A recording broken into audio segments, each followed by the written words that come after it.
ಈ video social ಮೀಡಿಯಾದಲ್ಲಿ ತುಂಬಾ ವೈರಲ್ ಆಗಿತ್ತು. ಈ ವಿಡಿಯೋದಲ್ಲಿ ಒಬ್ಬ ವಯಸ್ಸಾದ ವ್ಯಕ್ತಿ ಲ್ಯಾಂಬೋರ್ಗಿನಿ ಕಾರಿಂದ ಹೊರಗೆ ಬರೋದಕ್ಕೆ ಪ್ರಯತ್ನ ಪಡ್ತಿದ್ದಾನೆ. ಆದ್ರೆ ಆ ವ್ಯಕ್ತಿಗೆ ಹೊರಗೆ ಬರೋದಕ್ಕೆ ಕಷ್ಟ ಆಗ್ತಿರುತ್ತೆ. ಆದ್ರೆ ಇವರು ತುಂಬಾ ಕಷ್ಟಪಟ್ಟು ಹೊರಗೆ ಬರ್ತಾರೆ. ಮತ್ತೆ ಅವರನ್ನ ನೋಡಿ ಅವರೇ ನಗೋದಕ್ಕೆ ಶುರು ಮಾಡ್ತಾರೆ. ನಾವೇನಾದ್ರೂ ಈ ವಿಡಿಯೋನ ಕಮೆಂಟ್ ಓದಿದ್ರೆ ಆಗ ಜನಗಳು ಬರ್ದಿದ್ದಾರೆ laughing but deep inside he is crying so hard. ಅಂದ್ರೆ ಹೊರಗಡೆಯಿಂದ ಏನೋ ಇವರು ನಗ್ತಿದ್ದಾರೆ, ಆದ್ರೆ ತಮ್ಮ ಮನಸ್ಸೊಳಗೆ ತುಂಬಾ ಅಳ್ತಿದ್ದಾರೆ. ಯಾಕಂದ್ರೆ ಈ ವಯಸ್ಸಲ್ಲಿ ಆ ಕಾರ್ದೇನ್ ಲಾಭ.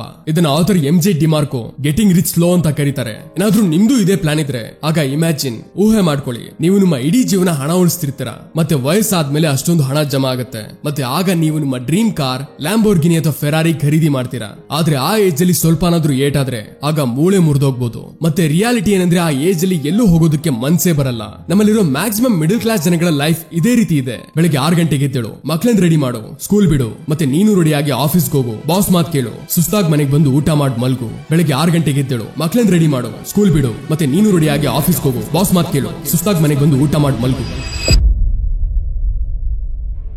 ಓಕೆ, ಈಗ ಅನ್ಕೊಳ್ಳಿ ನೀವು ಪಾಯಿಂಟ್ ಎ ಇಂದ ಪಾಯಿಂಟ್ ಬಿ ಕಡೆ ಹೋಗ್ಬೇಕು. ಪಾಯಿಂಟ್ ಎ ನಿಮ್ಮ ಈಗಿನ ಕರೆಂಟ್ ಫೈನಾನ್ಷಿಯಲ್ ಸಿಚುವೇಶನ್ ಇದೆ, ಮತ್ತೆ ಪಾಯಿಂಟ್ ಬಿ ಇದೆ ಫೈನಾನ್ಷಿಯಲ್ ಫ್ರೀಡಮ್. ಅಲ್ಲಿ ನಿಮ್ಮ ಹತ್ರ ತುಂಬಾ ಹಣ ಇದೆ, ಮತ್ತೆ ನೀವು ಏನ್ ಬೇಕೋ ಅದನ್ನ ಮಾಡಬಹುದು. ಈಗ ನೀವು ಪಾಯಿಂಟ್ ಬಿ ಗೆ ಹೋಗೋದಕ್ಕೆ ನೀವು ಹೇಗೆ ಹೋಗ್ತೀರಾ? ನೀವು ನಡ್ಕೊಂಡು ಹೋಗ್ತೀರಾ ಅಥವಾ ಸೈಕಲ್ ತಗೊಂಡು ಹೋಗೋದಕ್ಕೆ ಇಷ್ಟಪಡ್ತೀರಾ? ಅಥವಾ ನೀವು ಒಂದು ಸ್ಪೋರ್ಟ್ಸ್ ಕಾರ್ ತಗೊಂಡು ಆ ಪಾಯಿಂಟ್ ಬಿ ತನಕ ಹೋಗೋದಕ್ಕೆ ಇಷ್ಟಪಡ್ತೀರಾ? ಖಂಡಿತ ನೀವು ಎಷ್ಟು ಬೇಗ ಆಗುತ್ತೋ ಅಷ್ಟು ಬೇಗ ಅಲ್ಲಿಗೆ ಹೋಗೋದಕ್ಕೆ ಇಷ್ಟಪಡ್ತೀರಾ. ಮತ್ತೆ ನೀವು ಸ್ಪೋರ್ಟ್ಸ್ ಕಾರೇ ಸೆಲೆಕ್ಟ್ ಮಾಡ್ತೀರಾ. ಆದ್ರೆ ಹೆಚ್ಚು ಪಾಲು ಜನ ಸೆಲೆಕ್ಟ್ ಮಾಡ್ತಾರೆ ನಡ್ಕೊಂಡು ಹೋಗೋದು ಅಥವಾ ಸೈಕಲ್ ತಗೊಂಡು ಹೋಗೋದು. ಅದರಿಂದ ಅವರಿಗೆ ಫೈನಾನ್ಷಿಯಲ್ ಸಕ್ಸಸ್ ಪಡೆಯೋದಕ್ಕೆ ತುಂಬಾ ವರ್ಷಗಳು ಬೇಕಾಗುತ್ತೆ. ಅನ್ಕೊಳ್ಳಿ ಈಗ ನಿಮ್ಮ ಹತ್ರ ಎಲ್ಲ ಇದೆ, ದೊಡ್ಡ ಗಾಡಿ, ಬಂಗ್ಲೆ, ತುಂಬಾ ಹಣ ಇದೆ. ಆದ್ರೆ ಈಗ ನಿಮ್ಮ ಏಜ್ ಆಗಿದೆ 65 ವರ್ಷ. ಹೀಗಿದ್ದಾಗ ನೀವು ಆ ವಯಸ್ಸಲ್ಲಿ ಎಂಜಾಯ್ ಮಾಡೋದಕ್ಕಾಗುತ್ತೋ ಇಲ್ವೋ? ಬಟ್ ನಮ್ಮಲ್ಲಿ ಸಾಕಷ್ಟು ಜನರು ಇದೇ ತರಹದ ಲೈಫ್ ಆಯ್ಕೆ ಮಾಡ್ತಾರೆ. ನಮಗೆ ಫೈನಾನ್ಷಿಯಲ್ ಸಕ್ಸಸ್ ಅಂತೂ ಸಿಗುತ್ತೆ, ಆದ್ರೆ 60-70 ಏಜ್ ಅಲ್ಲಿ, ಮತ್ತೆ ಅಲ್ಲಿ ತನಕ ನಾವು ಮುದುಕರಾಗಿರ್ತೀವಿ, ಮತ್ತೆ ವೀಲ್ ಚೇರ್ ಅಲ್ಲಿ ಇರ್ತೀವಿ. ಆಗ ಏನ್ ನೀವು ನಿಮ್ಮ ಲೈಫ್ ನ ವೀಲ್ ಚೇರ್ ಅಲ್ಲಿ ಎಂಜಾಯ್ ಮಾಡೋದಕ್ಕಾಗತ್ತಾ? ಇಲ್ಲ ತಾನೆ. ಅದಕ್ಕೆ ಸ್ನೇಹಿತರೆ, ನಾನು ಈ ವಿಡಿಯೋದಲ್ಲಿ MJ ಡಿಮಾರ್ಕೋನ ತುಂಬಾ famous book the millionaire fast line ಇಂದ ಒಂದು ಈ ರೀತಿ ಟೆಕ್ನಿಕ್ ಹೇಳ್ತಿದ್ದೀನಿ. ಅದರಿಂದ ನಿಮಗೂ ಫೈನಾನ್ಷಿಯಲ್ ಫ್ರೀಡಮ್ ಸಿಗುತ್ತೆ, ಅದುವೇ ಕೇವಲ ಕೆಲವೇ ವರ್ಷಗಳಲ್ಲಿ. ಯಾಕಂದ್ರೆ ನಿಮಗೂ ನಿಮ್ಮ ಲೈಫ್ ನ ಎಂಜಾಯ್ ಮಾಡುವ ಅವಕಾಶ ಸಿಗೋದಕ್ಕೆ, ಅದುವೇ ಯಂಗ್ ಏಜ್ ಅಲ್ಲಿ. ನೀವು ನಿಮ್ಮ ಫೇವರೇಟ್ ಕಾರ್ ಓಡಿಸೋದಕ್ಕೆ ಮತ್ತೆ ಜಗತ್ತನ್ನ ತಿರುಗೋದಕ್ಕೆ. ಯಾವಾಗ ನೀವು ಯಂಗ್ ಏಜ್ ಅಲ್ಲಿ ಇರ್ತೀರೋ ಆಗ ಹೊರತು 60 ವರ್ಷದ ಮುದುಕ ಆದ್ಮೇಲಲ್ಲ. ಮತ್ತೆ ಇದೇ ರಸ್ತೆನ ಆಯ್ಕೆ ಮಾಡಿ. ಯಾವಾಗ ಆತರು 26 ವರ್ಷದವರಿದ್ರು ಆಗ ಅವರು ಪೂರ್ಣ ರೀತಿಯಲ್ಲಿ ಬರ್ಬಾದಾಗಿದ್ರು, ಮತ್ತೆ ತಮ್ಮ ಪೇರೆಂಟ್ಸ್ ಮನೇಲಿ ಇರ್ತಿದ್ರು. ಮತ್ತೆ ಇದೇ ರಸ್ತೆಯಲ್ಲಿ ನಡೆದು ಅವರು 31 ವಯಸ್ಸಿನಲ್ಲೇ ಮಿಲಿಯನರ್ ಆಗಿದ್ರು. ಏನಾದ್ರೂ ನೀವು ಈ ರಸ್ತೆನ ಆಯ್ಕೆ ಮಾಡಿದ್ರೆ ಆಗ ನೀವು ಕೆಲವೇ ವರ್ಷಗಳಲ್ಲಿ ಕೋಟ್ಯಾಧಿಪತಿ ಆಗ್ಬೋದು. ಅದರ ಬಗ್ಗೆ ತಿಳ್ಕೋಬೇಕು ಅಂದ್ರೆ ಈ ವಿಡಿಯೋನ ಕೊನೆ ತನಕ ನೋಡಿ. ಸ್ನೇಹಿತರೆ, ನಿಮಗೂ ಗೊತ್ತಿದೆ ಭಾರತದ ಎಕಾನಮಿ ಎಷ್ಟು ಫಾಸ್ಟ್ ಆಗಿ ಬೆಳೀತಾ ಇದೆ ಅಂತ. ಮತ್ತೆ ಬರುವ 3 ವರ್ಷಗಳಲ್ಲಿ ಭಾರತ 3rd ಲಾರ್ಜೆಸ್ಟ್ ಎಕಾನಮಿ ದೇಶ ಆಗುವ ನಿರೀಕ್ಷೆಯಲ್ಲಿದೆ. ಯಾಕಂದ್ರೆ ಭಾರತದ GDP ಡಬಲ್ ಆಗಿದೆ. ಮತ್ತೆ $615 ಬಿಲಿಯನ್ ಫಾರಿನ್ ಡೈರೆಕ್ಟ್ ಇನ್ವೆಸ್ಟ್ಮೆಂಟ್ ಭಾರತಕ್ಕೆ ಕಳೆದ 10 ವರ್ಷಗಳಲ್ಲಿ ಸಿಕ್ಕಿದೆ. ನೀವೇನಾದ್ರೂ ಇಂಡಿಯನ್ ಮಾರ್ಕೆಟ್ ಅಲ್ಲಿ ಇನ್ವೆಸ್ಟ್ ಮಾಡಬೇಕು ಅಂದ್ರೆ HDFC ಅವರು ಒಂದು ಹೊಸ NFO ತಂದಿದ್ದಾರೆ, ನಿಫ್ಟಿ 200 ಆಲ್ಫಾ 30 ಫಂಡ್. ಈ ಫಂಡ್ ಅಲ್ಲಿ ಒಂದು ಭಾಗ 200 ಕಂಪನಿಗಳಲ್ಲಿರೋ ಟಾಪ್ 30 ಕಂಪನಿಗಳ ಮೇಲೆ ಇನ್ವೆಸ್ಟ್ ಮಾಡುತ್ತೆ. ಅದರಲ್ಲಿ 100 ಲಾರ್ಜ್ ಕ್ಯಾಪ್ ಕಂಪನಿ ಮೇಲೆ ಮತ್ತೆ 100 ಮಿಡ್ ಕ್ಯಾಪ್ ಕಂಪನಿ ಮೇಲೆ ನಿಮ್ಮ ಇನ್ವೆಸ್ಟ್ಮೆಂಟ್ ಸೆಕ್ಯೂರ್ ಆಗಿರ್ಲಿ ಅಂತ. ಮತ್ತೆ ಅವರು ನಿಮ್ಮ ಹಣನ ಮಾರ್ಕೆಟ್ ಪರ್ಫಾರ್ಮೆನ್ಸ್ ನ ನೋಡಿ ಇನ್ವೆಸ್ಟ್ ಮಾಡ್ತಾರೆ. ಯಾವ ತರ ಅಂದ್ರೆ, ಮಾರ್ಕೆಟ್ ಚೆನ್ನಾಗಿ ಪರ್ಫಾರ್ಮೆನ್ಸ್ ಕೊಡ್ತಿದ್ರೆ ಆಗ ನಿಮ್ಮ ಹಣ ಇನ್ವೆಸ್ಟ್ ಆಗುತ್ತೆ ಮಿಡ್ ಕ್ಯಾಪ್ ಮೇಲೆ. ಅದೇ ರೀತಿ ಮಾರ್ಕೆಟ್ ಪರ್ಫಾರ್ಮೆನ್ಸ್ ಕೊಡ್ತಿಲ್ಲ ಅಂದ್ರೆ ಆಗ ನಿಮ್ಮ ಹಣ ಲಾರ್ಜ್ ಕ್ಯಾಪ್ ಮೇಲೆ ಮೂವ್ ಆಗುತ್ತೆ, ರಿಸ್ಕ್ ಕಡಿಮೆ ಮಾಡೋದಕ್ಕೆ. ಮತ್ತೆ ನಿಫ್ಟಿ 200 ಆಲ್ಫಾ 30 ಕಳೆದ 10 ವರ್ಷಗಳಲ್ಲಿ 25% ರಿಟರ್ನ್ ಕೊಟ್ಟಿದೆ, ಮತ್ತೆ 32% ಕಳೆದ 5 ವರ್ಷದಲ್ಲಿ. ಅಂದ್ರೆ ಈ ರೀತಿ ಅರ್ಥ ಮಾಡ್ಕೊಳ್ಳಿ, ಈ ಫಂಡ್ ಅಲ್ಲಿ 1 ಲಕ್ಷ ಇನ್ವೆಸ್ಟ್ ಮಾಡಿದ್ರೆ ಅದು 9.3x ರಿಟರ್ನ್ ಕೊಟ್ಟಿರ್ತಿತ್ತು. ಮತ್ತೆ ಇವರು ಮೊದಲು ಲಾಂಚ್ ಮಾಡಿದ್ರು ಡಿಸ್ಕವರಿ ಫಂಡ್, ಅದು 30% ರಿಟರ್ನ್ ಕೊಟ್ಟಿದೆ ಕಳೆದ 5 ವರ್ಷದಲ್ಲಿ. ಮತ್ತೆ ಫ್ಲೆಕ್ಸಿ ಕ್ಯಾಪ್ ಫಂಡ್ 50% ರಿಟರ್ನ್ ಕೊಟ್ಟಿದೆ. ಮತ್ತೆ ನೀವು ಇಲ್ಲಿ ಟ್ಯಾಕ್ಸ್ ಬೆನಿಫಿಟ್ಸ್ ನ ಪಡೆಯಬಹುದು under section 80C and maturity tax free under section 10D. ನೀವೇನಾದ್ರೂ ಇದ್ರ ಬಗ್ಗೆ ಹೆಚ್ಚು ತಿಳ್ಕೋಬೇಕು, ಇನ್ವೆಸ್ಟ್ ಮಾಡಬೇಕು ಅನ್ನೋರಿಗೆ ಅದರ ಲಿಂಕ್ ಡಿಸ್ಕ್ರಿಪ್ಷನ್ ಹಾಗೂ ಕಮೆಂಟ್ ಬಾಕ್ಸ್ ಅಲ್ಲಿ ಕೊಟ್ಟಿದ್ದೀನಿ. ಮತ್ತೆ NFO ಅವಧಿ 31 ಜುಲೈ ತನಕ ಇದೆ, ನಂತರ ಹೋಗಿ ನೋಡಿ. ಆಥರ್ MJ ಡಿಮಾರ್ಕೋ ಯಾವಾಗ ಅವರು ತಮ್ಮ ಯಂಗ್ ಏಜ್ ಅಲ್ಲಿ ಇದ್ರೋ ಆಗ ಅವರು ಒಂದು ದಿನ ಐಸ್ ಕ್ರೀಮ್ ತಿಂತಿದ್ರು. ಆಗಲೇ ಅವರ ಗಮನ ಒಂದು ಲ್ಯಾಂಬೋರ್ಗಿನಿ ಕಾರ್ ಮೇಲೆ ಬಿತ್ತು. ಆ ಕಾರ್ ನ ನೋಡಿ ಅವರ ಮೈಂಡ್ ಅಲ್ಲಿ ಅನ್ಸ್ತು, ಇದು ಯಾವ್ದೋ 50 ವರ್ಷದ ವ್ಯಕ್ತಿದಾಗಿರುತ್ತೆ. ಬಹುಶಃ ಅವನು ಕೂದಲು ಉದುರಿರುತ್ತೆ, ಅವನ ಹೊಟ್ಟೆ ಹೊರಗಿರುತ್ತೆ, ಮತ್ತೆ ಅವನ ಹೆಂಡತಿ ತುಂಬಾ ದಪ್ಪಕ್ಕಿರಬಹುದು. ಆದ್ರೆ ಯಾವಾಗ ಅವರು ಆ ಕಾರಿಂದ 25 ವರ್ಷದ ಯಂಗ್ ಹುಡುಗ ಇಳ್ತಿರೋದನ್ನ ನೋಡಿದ್ರು ಆಗ ಅದನ್ನ ಆಥರ್ ನೋಡಿ ತುಂಬಾ ಆಶ್ಚರ್ಯಪಟ್ರು. ಬಟ್ ಆದ್ರೆ ಅವರು ಇದನ್ನು ಯೋಚನೆ ಮಾಡಿದ್ರು, ಬಹುಶಃ ಅವರ ಪೇರೆಂಟ್ಸ್ ಶ್ರೀಮಂತರಾಗಿರ್ಬೋದು ಅಥವಾ ಅದು ತಪ್ಪಾಗ್ಬೋದು ಅಂತ. ಅದನ್ನ ತಿಳಿಯೋದಕ್ಕೆ ಆಥರ್ ಆ ಶ್ರೀಮಂತ ಹುಡುಗನ ಹತ್ರ ಹೋಗ್ತಾರೆ ಮತ್ತೆ ಕೇಳ್ತಾರೆ, ಏನಿ ಕಾರ್ ನಿಮ್ದ? ಹಾಗಿದ್ರೆ ನೀವೇನ್ ಮಾಡ್ತೀರಾ? ಅದರಿಂದ ನೀವು ಇದನ್ನ ಅಫೋರ್ಡ್ ಮಾಡೋದಕ್ಕೆ ಆಗ್ತಾ ಇರೋದು? ಆಗ ಹುಡುಗ ಹೇಳ್ದ, ನಾನೊಬ್ಬ ಇನ್ವೆಂಟರ್, ಮತ್ತೆ ಈ ಕಾರ್ನ ನಾನೇ ಸ್ವಂತ ಸಂಪಾದಿಸಿರೋದು ಅಂತ ಹೇಳಿ ಆ ಹುಡುಗ ಅಲ್ಲಿಂದ ಹೊರಟೋದ. ಆಗ ಆಥರ್ಗೆ ಇದು ರಿಯಲೈಸ್ ಆಯ್ತು, ಯಂಗ್ ಏಜ್ ಅಲ್ಲೂ ಶ್ರೀಮಂತರಾಗಬಹುದು ಅಂತ. ಮತ್ತೆ ಆಗ ಅವರು ತುಂಬಾ ರಿಸರ್ಚ್ ಮಾಡಿದ್ರು, ಶ್ರೀಮಂತರ ಬಗ್ಗೆ ತಿಳ್ಕೊಳ್ಳೋದು ಸ್ಟಾರ್ಟ್ ಮಾಡಿದ್ರು. ಆಗ ಅವರಿಗೆ ಗೊತ್ತಾಯ್ತು ಜನ 3 ತರಹದ ರಸ್ತೆ ಮೇಲೆ ನಡೀತಾರೆ ಅಂತ. ಮೊದಲನೇದು ಸೈಡ್ ವಾಕ್, ಎರಡನೇದು ಸ್ಲೋ ಲೇನ್, ಮತ್ತೆ ಮೂರನೇದು ಫಾಸ್ಟ್ ಲೇನ್. ಅದಕ್ಕೆ ಎಲ್ಲಕ್ಕಿಂತ ಮೊದಲು ನಾವು ನೋಡೋಣ ಸೈಡ್ ವಾಕ್. ಈ ರೀತಿ ರಸ್ತೆಗಳ ಮೇಲೆ ನಡೆಯೋ ಜನರನ್ನ ನಾವು ಸೈಡ್ ವಾಕರೇ ಹೇಳ್ತೀವಿ. ಸೈಡ್ ವಾಕರ್ ನ ಮೆಂಟಾಲಿಟಿ ಇರುತ್ತೆ, ಏನ್ ಮಾಡ್ಬೇಕು ಅದನ್ನ ಇವತ್ತೇ ಮಾಡೋದು, ಎಷ್ಟ್ ಮಜಾ ಮಾಡ್ಬೇಕು, ಎಷ್ಟ್ ಹಣ ಉಡಾಯಿಸ್ಬೇಕು ಅದನ್ನ ಇವತ್ತೇ ಮಾಡ್ಬೇಕು, ನಾಳೆ ಇದೆಯೋ ಇಲ್ವೋ ಯಾರು ಗೊತ್ತು. ಮತ್ತೆ ಈ ಜನಗಳಿಗೆ ತಮ್ಮ ಹಣದ ಮೇಲೆ ಯಾವುದೇ ಕಂಟ್ರೋಲೇ ಇರಲ್ಲ. ಇವರು ಎಷ್ಟು ಸಂಪಾದನೆ ಮಾಡ್ತಾರೋ ಅಷ್ಟನ್ನು ಖರ್ಚು ಮಾಡಿ ಅದನ್ನ ಉಡಾಯಿಸ್ತಾರೆ ಕೂಡ.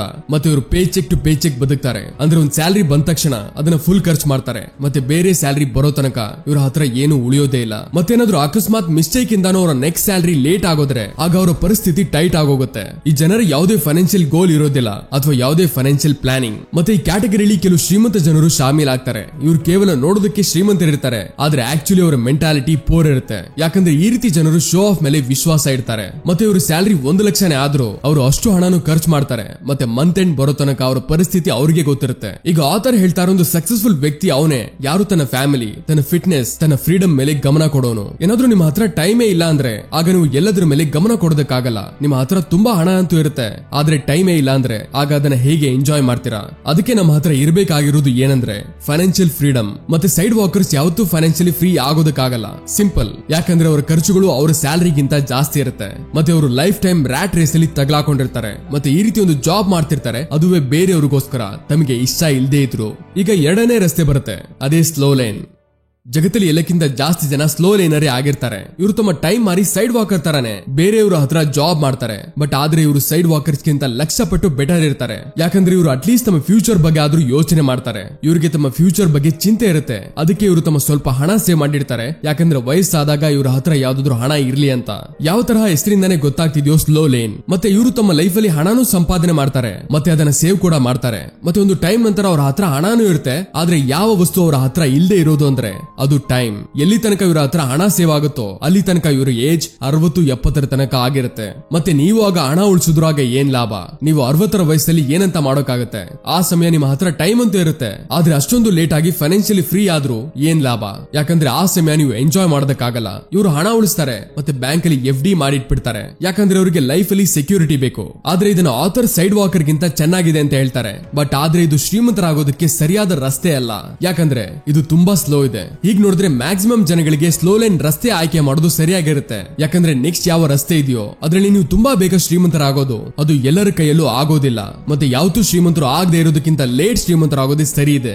ಅದಕ್ಕೆ ಆಥರ್ ಹೇಳ್ತಾರೆ, ಯಾರು ತಮ್ಮ ಜೀವನ ಹುಡಿ ಕೆಲಸ ಮಾಡಬಹುದು, 9 to 5 ನ ಜಾಬ್ ಮಾಡೋರು ಮತ್ತೆ ಯಾರಿಗೆ ತಮ್ಮ ಲೈಫ್ ಅಲ್ಲಿ ಏಳು ಬೀಳು ಬೇಡ ಅನ್ನೋರಿಗೆ ಸ್ಲೋ ಲೈನ್ ಬೆಸ್ಟ್ ಇದೆ. ಆದ್ರೆ ಯಾವ ಜನರು ಲೈಫ್ ಅಲ್ಲಿ ಏನಾದ್ರೂ ಬೇರೆ ಡಿಫ್ರೆಂಟ್ ಆಗಿ ಮಾಡ್ಬೇಕು ಅಂತ ಇರ್ತಾರೋ, ಎಕ್ಸ್ಟ್ರಾ ಆರ್ಡಿನರಿ ಅಚೀವ್ ಮಾಡ್ಬೇಕು ಅಂತ ಇರ್ತಾರೋ, ಮತ್ತೆ ಎಷ್ಟು ಬೇಗ ಆಗುತ್ತೋ ಅಷ್ಟು ಬೇಗ ಫೈನಾನ್ಷಿಯಲಿ ಫ್ರೀಡಮ್ ಅಚೀವ್ ಮಾಡಿ 30-35 ವಯಸ್ಸಿನಲ್ಲಿ ತಮ್ಮ ಎಲ್ಲಾ ಆಸೆಗಳನ್ನ ಪೂರ್ತಿ ಮಾಡಬೇಕು ಅಂತ ಇರ್ತಾರೋ, ಆಗ ಆ ಜನಗಳಿಗಿದೆ 3ನೇ ರಸ್ತೆ, ಅದೇ ಫಾಸ್ಟ್ ಲೇನ್. ಫಾಸ್ಟ್ ಲೈನ್ ಅಲ್ಲಿ ನಡೆಯೋ ಜನಗಳಿಗೆ ಗೊತ್ತಿದೆ ಹಣಕ್ಕಿಂತ ಹೆಚ್ಚು ಇಂಪಾರ್ಟೆಂಟ್ ಟೈಮ್ ಅಂತ. ಏನಾದ್ರೂ ಇದು ಒಂದ್ಸರಿ ಕೈಯಿಂದ ಹೋದ್ರೆ ಆಗ ವಾಪಸ್ ಬರಲ್ಲ.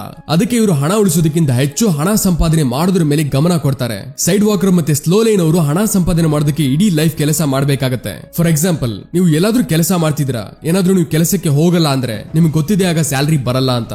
ಆದ್ರೆ ಫಾಸ್ಟ್ ಲೈನ್ ಅಲ್ಲಿ ನಡೆಯೋ ಜನರು ಒಂದು ಈ ರೀತಿ ಸಿಸ್ಟಮ್ ಕ್ರಿಯೇಟ್ ಮಾಡ್ತಾರೆ, ಅವರು ಕೆಲಸ ಮಾಡ್ಲಿ ಅಥವಾ ಮಾಡದೇ ಇರ್ಲಿ ಆಗ್ಲೂ ಅವರಿಗೆ ಹಣ ಬರ್ತಾನೆ ಇರುತ್ತೆ. ಅವರು ಮಲಗಿದ್ರು ಸರಿನೇ, ಆದ್ರೆ ಅವರು ಹಣ ಸಂಪಾದನೆ ಮಾಡ್ತಿರ್ತಾರೆ. ಏನಾದ್ರೂ ನೀವು ನಾಳೆ ನಿಮ್ಮ ಬಾಸ್ ಹೋಗಿ ಹೇಳಿದ್ರೆ, ಸರ್ ನಾನು ತುಂಬಾ ಕೆಲಸ ಮಾಡಿದ್ದೇನೆ, ಅದಕ್ಕೆ ನಾಳೆಯಿಂದಾನೇ ನನ್ನ ಸ್ಯಾಲರಿ ಡಬಲ್ ಮಾಡಿ, ಮತ್ತೆ ನನಗೆ ರಜಾನೂ ಜಾಸ್ತಿ ಬೇಕು ಅಂದಾಗ ಆಗ ಇದು ಆ ರೀತಿ ನಡೆಯಲ್ಲ. ಆದ್ರೆ ಒಬ್ಬ ಫಾಸ್ಟ್ ಲೈನರ್ ಇದೆಲ್ಲ ಪಾಸಿಬಲ್ ಮಾಡಬಹುದು. ಯಾಕಂದ್ರೆ ಅವನೊಬ್ಬ ಸಿಸ್ಟಮ್ ಕ್ರಿಯೇಟ್ ಮಾಡ್ತಾನೆ. ಅದರಿಂದ ಅವನ ಇನ್ಕಮ್ ಕೆಲವೇ ಸಮಯದಲ್ಲಿ ಡಬಲ್ ಟ್ರಿಪಲ್ ಆಗ್ಬಹುದು. ಮತ್ತೆ ಅವನು ಯಾವಾಗ ಬೇಕೋ ಆಗ ರಜಾ ತಗೊಂಡು ಇಡೀ ಜಗತ್ತನ್ನ ತಿರುಗಬಹುದು. ಈಗ ಅದನ್ನ ಮಾಡೋದು ಅಷ್ಟು ಸುಲಭ ಅಲ್ಲ. ಅದಕ್ಕೆ ಮ್ಯಾಕ್ಸಿಮಮ್ ಜನರು ಸ್ಲೋ ಲೈನ್ ರಸ್ತೆನೆ ಆಯ್ಕೆ ಮಾಡ್ತಾರೆ. ಆದ್ರೆ ಏನಾದ್ರೂ ನೀವು ಸರಿಯಾದ ದಾರಿಲಿ ಶ್ರಮ ಪಟ್ಟು ಏನಾದ್ರೂ ಕ್ರಿಯೇಟಿವ್ ಮಾಡಿದ್ರೆ ಅಥವಾ ಬಾಕಿ ಜನಗಳಿಗಿಂತ ಬೇರೆ ಯೋಚನೆ ಮಾಡ್ತೀರಾ ಅಂದ್ರೆ ಆಗ ನೀವು ಇದನ್ನ ಪಾಸಿಬಲ್ ಮಾಡಬಹುದು. ಮತ್ತೆ ನೀವು ಈ ಫಾಸ್ಟ್ ಲೈನ್ ರಸ್ತೆ ಮೇಲೆ ಬರ್ಬೋದು. ಮತ್ತೆ ನೀವು ತುಂಬಾ ಬೇಗ ಶ್ರೀಮಂತರಾಗಬಹುದು. ಮತ್ತೆ ನೀವು ತುಂಬಾ ಬೇಗ ಶ್ರೀಮಂತರು ಆಗಲೇ ಆಗೋದಕ್ಕೆ ಆಗತ್ತೆ ಯಾವಾಗ ನೀವು ಸರಿಯಾದ ಉದ್ದೇಶದಲ್ಲಿ ಮಾಡ್ತಿರೋ. ಮತ್ತೆ ಅದೇನಂದ್ರೆ ಜನರ ಜೀವನದಲ್ಲಿ ವ್ಯಾಲ್ಯೂ ಆಡ್ ಮಾಡಿದಾಗ, ಜನರ ಲೈಫ್ ಅಲ್ಲಿ ವ್ಯಾಲ್ಯೂ ಆಡ್ ಮಾಡೋದು ಸ್ಟಾರ್ಟ್ ಮಾಡಿದ್ರೆ ಆಗ ನೀವು ಎಷ್ಟು ಬೇಕೋ ಅಷ್ಟು ಹಣನ ಸಂಪಾದಿಸಬಹುದು. ಫಾಸ್ಟ್ ಲೈನರ್ ಕೇವಲ ಕನ್ಸ್ಯೂಮರ್ ಅಲ್ಲ, ಬದಲಿಗೆ ಅವರು ಪ್ರೊಡ್ಯೂಸರ್ ಇರ್ತಾರೆ. ಅವರು ದಿನವಿಡೀ ಕೇವಲ ಜನರ ಪ್ರಾಡಕ್ಟ್ ನೋಡಲ್ಲ, ಬದಲಿಗೆ ಅದನ್ನ ತಯಾರಿ ಕೂಡ ಮಾಡ್ತಾರೆ. ಮಾಡ್ತಾರೆ ಮತ್ತೆ ಜನರ ಪ್ರಾಬ್ಲಮ್ ಕೂಡ ಸಾಲ್ವ್ ಮಾಡ್ತಾರೆ. ಜಗತ್ತಿನ ಎಲ್ಲಕ್ಕಿಂತ ಶ್ರೀಮಂತ ವ್ಯಕ್ತಿ ಜೆಫ್ ಬೆಜೋಸ್ ಮತ್ತೆ ಬಿಲ್ ಗೇಟ್ಸ್ ಜನರ ನೀಡ್ಸ್ ಅವಶ್ಯಕತೆಗಳನ್ನ ಅರ್ಥ ಮಾಡ್ಕೊಂಡ್ರು ಮತ್ತೆ ಅವರ ಪ್ರಾಬ್ಲಮ್ಸ್ ನ ಸಾಲ್ವ್ ಮಾಡಿದ್ರು ಮತ್ತೆ ಅವರ ಲೈಫ್ ಅಲ್ಲಿ ವ್ಯಾಲ್ಯೂ ಆಡ್ ಮಾಡಿದ್ರು. ನೀವು ಗೂಗಲ್ ಪೇ ನೋಡಬಹುದು, ಅವರು ಆನ್ಲೈನ್ ಟ್ರಾನ್ಸಾಕ್ಷನ್ ಇಂಪಾರ್ಟೆಂಟ್ ತಿಳ್ಕೊಂಡ್ರು ಮತ್ತೆ ಜನರ ಪ್ರಾಬ್ಲಮ್ ಸಾಲ್ವ್ ಮಾಡಿದ್ರು. ಹಾಗೆ ಲೆನ್ಸ್ಕಾರ್ಟ್, ಕಾರ್ದೇಕೋ.com, ಶಾದಿ.com, ಝೊಮ್ಯಾಟೊ, ಓಯೋ, ಟಾಟಾ 1mg ಆಗಿರ್ಬೋದು, ಇವರು ಜನರ ಪ್ರಾಬ್ಲಮ್ಸ್ ಗಳನ್ನ ಅರ್ಥ ಮಾಡ್ಕೊಂಡ್ರು ಮತ್ತೆ ಇವರೆಲ್ಲ $1 million ಕಂಪನಿ ಮಾಡಿದ್ರು. ಇದೇ ಆನ್ಲೈನ್ ಮೂಲಕ ವೆಬ್ಸೈಟ್ ಸಹಾಯದಿಂದ. ಏನಾದ್ರೂ ಆನ್ಲೈನ್ ಟೆಕ್ನಾಲಜಿ, ವೆಬ್ಸೈಟ್ ಇದ್ಯಾವುದು ಇರ್ಲಿಲ್ಲ ಅಂದ್ರೆ ಬಹುಶಃ ಈ $1 million ಕಂಪನಿಗಳು ಹುಡ್ತಾನೆ ಇರಲಿಲ್ಲ. ಅದಕ್ಕೆ ನೀವು ವೆಬ್ಸೈಟ್, ಇನ್ಸ್ಟಾಗ್ರಾಮ್, ಯೂಟ್ಯೂಬ್, ಫೇಸ್ಬುಕ್ ಇಂದ ನಿಮ್ಮ ಬಿಸ್ನೆಸ್ ಶುರು ಮಾಡಬಹುದು. ಇನ್ ಒನ್ ವರ್ಡ್, ಆನ್ಲೈನ್ ಜೊತೆ ನಿಮ್ಮ ಬಿಸ್ನೆಸ್ ನ, ನಿಮ್ಮ ವರ್ಕ್ ನ ಕನೆಕ್ಟ್ ಇಡಿ. ಈಗಿನ ಕಾಲದಲ್ಲಿ ಯಾರು ಟೆಕ್ನಾಲಜಿ ಜೊತೆ ಅದನ್ನ ಬಳಸಿಕೊಂಡು ಕೆಲಸ ಅಥವಾ ಬಿಸ್ನೆಸ್ ಮಾಡ್ತಾರೋ ಅವರೇ ಮುಂದಿನ ಕೋಟ್ಯಾಧಿಪತಿ. ಝೊಮ್ಯಾಟೊ ಹಾಗೆ ಲೆನ್ಸ್ಕಾರ್ಟ್, ಟಾಟಾ 1mg ಆಗಿರ್ಬೋದು ಮತ್ತೆ ಇವರೆಲ್ಲರೂ ಸೇರಿ ಈ ರೀತಿ ಪ್ರಾಡಕ್ಟ್ ಗಳನ್ನ ಮಾಡಿದ್ರು. ಅದು ಜನರ ಜೀವನನ ಬೆಟರ್ ಮಾಡ್ತು. ಅದಕ್ಕೇನೆ ಇವತ್ತು ಅವರು ಅಷ್ಟು ಶ್ರೀಮಂತ ವ್ಯಕ್ತಿ. ಅದಕ್ಕೆ ನೀವು ಈ ರೀತಿ ಪ್ರಾಡಕ್ಟ್ ನ ತಯಾರಿಸಬಹುದು ಮತ್ತೆ ಅದನ್ನ ಆನ್ಲೈನ್ ಅಲ್ಲಿ ಸೇಲ್ ಮಾಡಬಹುದು. ಅದನ್ನ ಜನ ಖರೀದಿ ಮಾಡೋದಕ್ಕೆ ಅಥವಾ ನೀವು ನಿಮ್ಮ ಕಾಂಟೆಂಟ್ ಕ್ರಿಯೇಟ್ ಮಾಡಬಹುದು. ಅದು ವಿಡಿಯೋ ಫಾರ್ಮ್ ಅಲ್ಲಿ ಆದ್ರೂ ಇರ್ಲಿ ಅಥವಾ ಆಡಿಯೋ ಫಾರ್ಮ್ ಅಲ್ಲಿ, ಅದನ್ನ ಜನ ಇಷ್ಟಪಡೋ ಹಾಗೆ. ಮತ್ತೆ ಆಗ ನೀವು ಕೋಟ್ಯಾಧಿಪತಿ ಆಗೋ ರಸ್ತೆಯಲ್ಲಿ ನಡೆಯೋದು ಶುರು ಮಾಡ್ತೀರಾ. ಇದು ಕೇಳೋದಕ್ಕೆ ಸುಲಭ ಅನ್ಸುತ್ತೆ, ಆದ್ರೆ ಅಷ್ಟೊಂದು ಸುಲಭ ಏನಲ್ಲ. ಆದ್ರೆ ಏನಾದ್ರೂ ನೀವು ಶ್ರಮ ಪಡ್ತಿದ್ರೆ ಆಗ ನೀವು ಬಾಕಿ ಜನಗಳಿಗಿಂತ ಬೇಗ ಶ್ರೀಮಂತರಾಗಬಹುದು ಮತ್ತೆ ಸಕ್ಸಸ್ ಪಡ್ಕೊಂಡು ಬಾಕಿ ಉಳಿದಿರೋ ಲೈಫ್ ನ ಯಾವ ತರ ಬೇಕೋ ಆ ರೀತಿ ಎಂಜಾಯ್ ಮಾಡಬಹುದು. ಸ್ನೇಹಿತರೆ, ನೀವು ನಿಮ್ಮ ಪ್ರೋಸೆಸ್ ಮೇಲೆ ಫೋಕಸ್ ಮಾಡೋದಕ್ಕೆ ಮತ್ತೆ ನಿಮ್ಮ ಫೈನಾನ್ಷಿಯಲ್ ಜರ್ನಿನ ಎಂಜಾಯಬಲ್ ಮಾಡೋದಕ್ಕೆ ನಾನು ನಿಮಗೆ ಒಂದು ಇಂಪಾರ್ಟೆಂಟ್ ಟಿಪ್ ಕೊಡ್ತೀನಿ. ಅದನ್ನ ಯಾವಾಗಲೂ ನೀವು ನೆನಪಲ್ಲಿಡಿ. ಈ ಟಿಪ್ ನ ಹೆಸರಿದೆ produce more than you consume. ಯಾವ ತರ ಎಕ್ಸಾಂಪಲ್ ಅಂದ್ರೆ, ಈಗ ಅನ್ಕೊಳ್ಳಿ ನೀವು ಇಡೀ ವರ್ಷದಲ್ಲಿ 10 kg ಅಕ್ಕಿನ ಕನ್ಸ್ಯೂಮ್ ಮಾಡಿದ್ರೆ ಆಗ ನೀವು ಪೂರ್ತಿ ವರ್ಷದಲ್ಲಿ ಅದಕ್ಕಿಂತ ಹೆಚ್ಚು ಪ್ರೊಡ್ಯೂಸ್ ಮಾಡೋದಕ್ಕೆ ಪ್ರಯತ್ನ ಪಡಿ. ಮತ್ತೆ ಎಕ್ಸ್ಟ್ರಾ ಯಾವ್ದು ಉಳಿಯುತ್ತೋ ಅದನ್ನ ನೀವು ಸೇವ್ ಮಾಡಿ ಇನ್ವೆಸ್ಟ್ ಮಾಡಿ. ಈಗ ನಾನು ಇದನ್ನ ತುಂಬಾ ಓಲ್ಡ್ ಸ್ಕೂಲ್ ಎಕ್ಸಾಂಪಲ್ ಕೊಟ್ಟಿದ್ದೀನಿ. ಏನಾದ್ರೂ ಇದೇ ಎಕ್ಸಾಂಪಲ್ ನ ಸ್ವಲ್ಪ ಮಾಡರ್ನ್ ಮಾಡಿದ್ರೆ ಆಗ ಅನ್ಕೊಳ್ಳಿ ನೀವು ಪೂರ್ತಿ ದಿನದಲ್ಲಿ ಯೂಟ್ಯೂಬ್ ಮತ್ತೆ ನೆಟ್ಫ್ಲಿಕ್ಸ್ ಅಲ್ಲಿ ಕಂಟೆಂಟ್ ಕನ್ಸ್ಯೂಮ್ ಮಾಡ್ತಿದ್ರಾ ಮತ್ತೆ ಅದಾದ ಮೇಲೆ ನೀವು ಏನು ಮಾಡಲ್ಲ ಅಂದ್ರೆ ಆಗ ನೀವು ಈ ರೀತಿ ಗ್ರೋ ಆಗಿ ಶ್ರೀಮಂತರಾಗೋದಕ್ಕಾಗಲ್ಲ. ನೀವು ನಿಮ್ಮ ಕಂಟೆಂಟ್ ಕನ್ಸ್ಯೂಮ್ ಮಾಡುವ ಟೈಮ್ ನ ಕಡಿಮೆ ಮಾಡಬೇಕಾಗತ್ತೆ. ಯಾವ ತರ ನೀವು ದಿನದಲ್ಲಿ ಕೇವಲ 30 ನಿಮಿಷ ಕಂಟೆಂಟ್ ಕನ್ಸ್ಯೂಮ್ ಮಾಡ್ತಿರೋ ಮತ್ತೆ ಬಾಕಿ ಉಳಿದಿರೋ ಟೈಮ್ ಅಲ್ಲಿ ನೀವು ಯಾವ್ದಾದ್ರು ಹೊಸ ಸ್ಕಿಲ್ ನ ಕಲಿಯೋದ್ರ ಮೇಲೆ ಹಾಕ್ಬೇಕಾಗತ್ತೆ. ಮತ್ತೆ 1-2 ಗಂಟೆ ಟೈಮ್ ನ ಕಂಟೆಂಟ್ ಪ್ರೊಡ್ಯೂಸ್ ಮಾಡೋದಕ್ಕೆ ಅಂದ್ರೆ ಬೇರೆಯವರಿಗೆ ಕಲಿಸೋದ್ರ ಮೇಲೆ ಹಾಕ್ಬೇಕಾಗತ್ತೆ. ಮತ್ತೆ ಮೆಲ್ಲ ಮೆಲ್ಲಗೆ ಆಗ ನಿಮ್ಮಲ್ಲಿ ಗ್ರೋತ್ ಆಗುತ್ತೆ. ಯಾಕಂದ್ರೆ ನಾವು ಯಾವಾಗೆಲ್ಲ ಯಾವ್ದಾದ್ರು ಬಿಸ್ನೆಸ್ ಮ್ಯಾನ್, ಕ್ರಿಕೆಟರ್, ಯೂಟ್ಯೂಬರ್ ನ ಓವರ್ ನೈಟ್ ಸಕ್ಸಸ್ ನೋಡ್ತೀವೋ ಆಗ ಅವರ ರಹಸ್ಯ ಇದೇ ಇರುತ್ತೆ. ಯಾವ ತರ ಎಕ್ಸಾಂಪಲ್ ಗಾಗಿ ನೀವು ಯಾವ್ದಾದ್ರು ಯೂಟ್ಯೂಬರ್ ಬಗ್ಗೆ ಮಾತಾಡಿದ್ರೆ ಅವನು ತುಂಬಾ ಯಂಗ್ ಏಜ್ ಅಲ್ಲಿ ತುಂಬಾ ಬುಕ್ಸ್ ಓದಿರಬಹುದು, ಏನಾದ್ರು ಕಲಿಸಿರ್ಬೋದು. ಎಷ್ಟು ಟೈಮ್ ಅವನು ಕಂಟೆಂಟ್ ಕನ್ಸ್ಯೂಮ್ ಮಾಡ್ತಿದ್ನೋ ಅದಕ್ಕಿಂತ ಹೆಚ್ಚು ಟೈಮ್ ನ ಕಂಟೆಂಟ್ ಕ್ರಿಯೇಟ್ ಮಾಡೋದ್ರ ಮೇಲೆ ಹಾಕಿರ್ಬೋದು. ಅದಕ್ಕೆ ಅವನ ವ್ಯೂವರ್ಸ್ ಮತ್ತೆ ಸಬ್ಸ್ಕ್ರೈಬರ್ಸ್ ಬೆಳೀತಾ ಹೋದ್ರು. ಮತ್ತೆ ಯಾವಾಗ ಅವನ ವ್ಯೂವರ್ಸ್ ಅಥವಾ ಸಬ್ಸ್ಕ್ರೈಬರ್ಸ್ ಬೆಳೆದ್ರು, ಯಾವಾಗ 1 ಲಕ್ಷದ ಮೇಲಾದ್ರು ಆಗ ನೀವು ಹೋಗಿ ಸಬ್ಸ್ಕ್ರೈಬ್ ಮಾಡಿದ್ರಿ. ಮತ್ತೆ ಆಗ ನಿಮ್ಗೆ ಅನ್ಸ್ತು ಅದು ಓವರ್ ನೈಟ್ ಸಕ್ಸಸ್ ಅಂತ. ಮತ್ತೇನಾದ್ರೂ ಅದೇ ವ್ಯಕ್ತಿ ಹಗಲು ರಾತ್ರಿ ನೆಟ್ಫ್ಲಿಕ್ಸ್ ವೆಬ್ ಸೀರೀಸ್ ನೋಡ್ತಿದ್ರೆ ಆಗ ಅದೇ ವ್ಯಕ್ತಿ ಸೈಡ್ ಲೈನ್ ಅಲ್ಲಿ ಇರ್ತಿದ್ದ. ಏನಾದ್ರೂ ನಿಮಗೆ ನಮ್ಮ ಕೆಲಸ ಇಷ್ಟ ಆಗ್ತಿದ್ರೆ, ನಮ್ಮ ಈ ವಿಡಿಯೋ ಇಂದ ನಿಮಗೆ ವ್ಯಾಲ್ಯೂ ಸಿಗ್ತಿದ್ರೆ ಆಗ ಈ ವಿಡಿಯೋನ ಲೈಕ್ ಮಾಡಿ ಮತ್ತೆ ನಿಮ್ಮ ಫ್ರೆಂಡ್ಸ್ ಜೊತೆ ಶೇರ್ ಮಾಡಿ. ಯಾಕಂದ್ರೆ ನಮಗೂ ಗೊತ್ತಾಗೋದಕ್ಕೆ. ಮತ್ತೆ ಅದಕ್ಕೆ ಸ್ನೇಹಿತರೆ, ನೀವು ಜನರ ಲೈಫ್ ಅಲ್ಲಿ ವ್ಯಾಲ್ಯೂ ಆಡ್ ಮಾಡೋದಕ್ಕೆ ನೀವು ಸದಾ ನಿಮ್ಮ ನಾಲೆಡ್ಜ್ ನ ಇನ್ಕ್ರೀಸ್ ಮಾಡ್ತಿರ್ಬೇಕಾಗತ್ತೆ. ಮತ್ತೆ ನೀವು ಟೈಮ್ ಟು ಟೈಮ್ ಒಳ್ಳೆ ಬುಕ್ಸ್ ಓದ್ಬೋದು ಲೈಫ್ ಅಲ್ಲಿ ಅಪ್ಗ್ರೇಡ್ ಆಗೋದಕ್ಕೆ. ಸ್ನೇಹಿತರೆ, ನೀವು ಈಗ ಯಾವ್ದಾಗಿದ್ದೀರಾ? ಸೈಡ್ ವಾಕರ್, ಸ್ಲೋ ಲೇನರ್, ಫಾಸ್ಟ್ ಲೇನರ್, ಮತ್ತೆ ನೀವು ಫ್ಯೂಚರ್ ಅಲ್ಲಿ ಯಾವ್ದಾಗ್ತೀರಾ? ಕಮೆಂಟ್ ಮಾಡಿ ತಿಳಿಸಿ. ಸ್ನೇಹಿತರೆ, ಇದಾಗಿತ್ತು the millionaire fast lane book summary. ಏನಾದ್ರೂ ನೀವು ಆತರ್ ತರಾನೇ ಕೇವಲ 5 ವರ್ಷದಲ್ಲಿ ಶ್ರೀಮಂತರಾಗಬೇಕು ಅಂತ ಇದ್ರೆ ಆಗ ನೀವು ಬಾಕಿ ಜನಗಳಿಗಿಂತ ಡಿಫ್ರೆಂಟ್ ಆಗಿರೋ ಫಾಸ್ಟ್ ಲೇನ್ ಆಯ್ಕೆ ಮಾಡಬೇಕಾಗತ್ತೆ. ಮತ್ತೆ ನಿಮಗೆ HDFC NFO ಬಗ್ಗೆ ಮೊದಲೇ ಹೇಳಿದ್ದೆ. ಅದರ ಬಗ್ಗೆ ಹೆಚ್ಚು ತಿಳ್ಕೊಳ್ಳೋದಕ್ಕೆ ಲಿಂಕ್ ಡಿಸ್ಕ್ರಿಪ್ಷನ್ ಅಲ್ಲಿ ಇದೆ, ಹೋಗಿ ಚೆಕ್ಔಟ್ ಮಾಡಿ. ಅಂಡ್ ಐ ಹೋಪ್ ಈ ವಿಡಿಯೋ ನಿಮ್ಗೆ ಹೆಲ್ಪ್ ಆಗಿದೆ. ಸೊ ವಿಡಿಯೋನ ಲೈಕ್ ಮಾಡಿ, ಚಾನಲ್ ಗೆ ಹೊಸಬರಾಗಿದ್ರೆ ಮರಿದೇ ಸಬ್ಸ್ಕ್ರೈಬ್ ಮಾಡಿ. ಮತ್ತೆ ಈ ವಿಡಿಯೋನ ನಿಮ್ಮ ಫ್ರೆಂಡ್ಸ್ ಅಂಡ್ ಫ್ಯಾಮಿಲಿಗೆ ಶೇರ್ ಮಾಡಿ, ಅವರು ಗ್ರೋ ಆಗೋದಕ್ಕೆ ಲೈಫ್ ಅಲ್ಲಿ. ಹಾಗೆ ನೆಕ್ಸ್ಟ್ ಯಾವ ಬುಕ್ ಟಾಪಿಕ್ ಮೇಲೆ ವಿಡಿಯೋ ಬೇಕು ಅನ್ನೋದನ್ನ ಕಮೆಂಟ್ ಮಾಡಿ ತಿಳಿಸಿ. ಸಿಗೋಣ ಮುಂದಿನ ವಿಡಿಯೋದಲ್ಲಿ. Keep learning and keep growing.